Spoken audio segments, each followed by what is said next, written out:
I'm Carol Vassar, and this is Living in Faith, Hope, and Love. Each week, Father Mark Sislenko, senior priest of the Archdiocese of Hartford, Connecticut, delves into Scripture, shares insights from the saints, prophets, and theologians, and discusses practical ways to cultivate faith, strengthen hope, and embody love in the world around us. Through his reflections and spiritual encouragement, this podcast aims to inspire you to live your Catholic faith with joy and purpose. Welcome. There are moments in life when the ground shifts beneath our feet, when loss, uncertainty, or disappointment leave us feeling as though we've been led into a desert. Yet the Church, in her wisdom, invites us into a desert by choice. Lent is not a punishment, but a pilgrimage.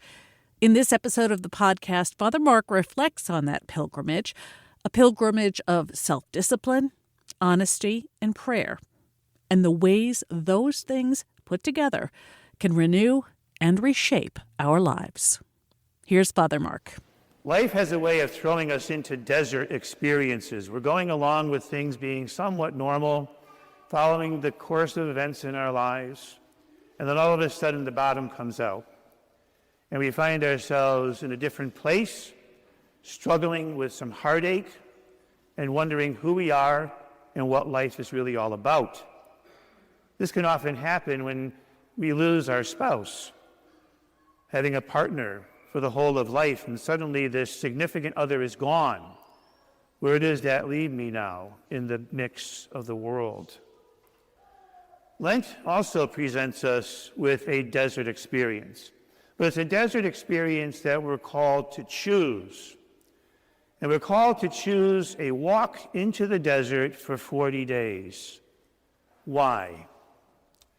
Because as human beings, we can get very wrapped up in life and find ourselves going down a river that we really don't want to be down.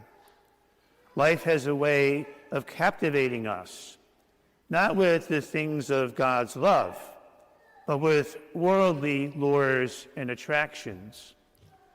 We can find ourselves very easily frustrated, reaching for too much success, constantly striving for and wanting more money, worrying about our self-image, what people think about me, how I present myself.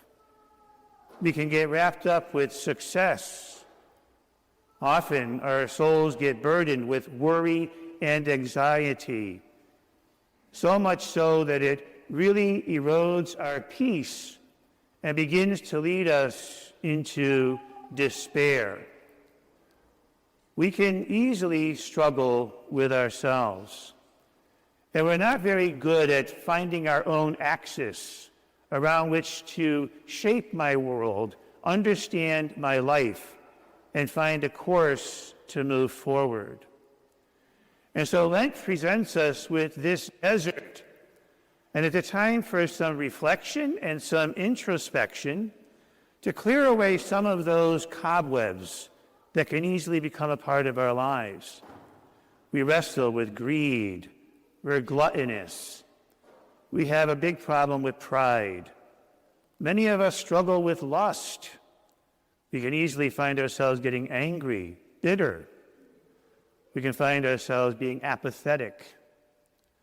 So the desert allows us to look at ourselves with honesty and to do an assessment of where I am, who God is, and where I'm really meant to be. Let's face it, we all deal with temptation. We're tempted by physical needs and desires. We're tempted in our relationship with God, sometimes approaching that relationship seeking signs and proofs of God's presence, rather than just putting ourselves at God's mercy and accepting God's will. We struggle with the allure of power and success. There's something about being on top, of making sure I have everything I need and more before I can experience a sense of inner peace. In these desert experiences, we're not meant to be comfortable and happy all of the time. Desert places are lonely. Desert places are dry. Desert places are uncomfortable. It's not really what we would choose for ourselves, but it's what we need. And this art of self-discipline allows us to see ourselves with honesty for who we are and where we've come. It allows ourselves to encounter God as God is, and not as we want to fashion and make him to be. A wonderful man by the name of St. John Chrysostom, even though he lived centuries ago, offers us timeless wisdom in terms of our spiritual lives. He says that our spirit should always be quick to reach out for God, not only in times of meditation, but at all times when we're carrying out our daily duties. Our relationship with God is meant to be a partnership, a connection.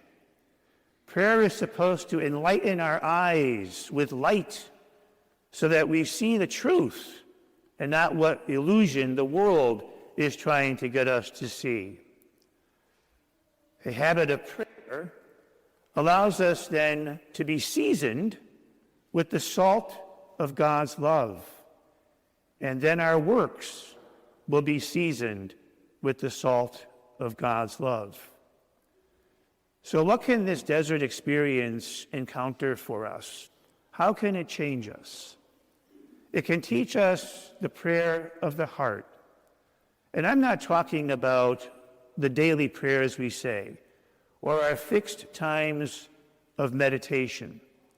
I'm talking about carrying our relationship with God into all of the facets and comings and goings of our lives, as we're doing our dishes, as we're getting ready for work, as we're interacting with coworkers, as we're in school.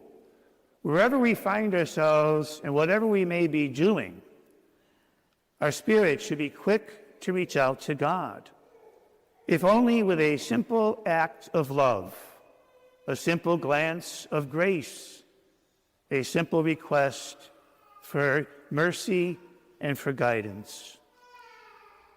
In doing so, we will find ourselves more fixed on who we are as sons and daughters of God, who we are as a person, what the meaning of life is really all about, and what we ought to be doing and accomplishing as Christians who believe in Jesus Christ.